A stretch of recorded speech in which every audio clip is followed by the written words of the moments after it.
Meloni Modi দিল room Rome romantic. ইতালির প্রধানমন্ত্রী মেলোনির আমন্ত্রণে রোমে পৌঁছে তার সঙ্গে নৈশভোজ ও ঐতিহাসিক কোলোসিয়াম ভ্রমণের ছবি পোস্ট করেছেন প্রধানমন্ত্রী মোদি।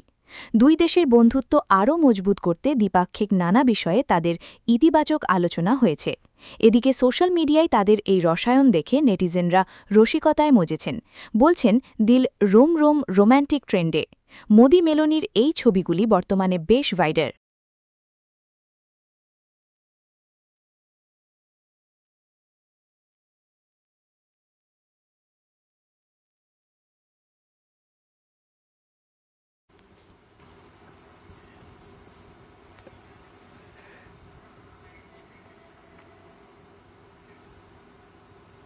तो कुछ अनौपचारिक दृश्य इस वक्त आपकी स्क्रीन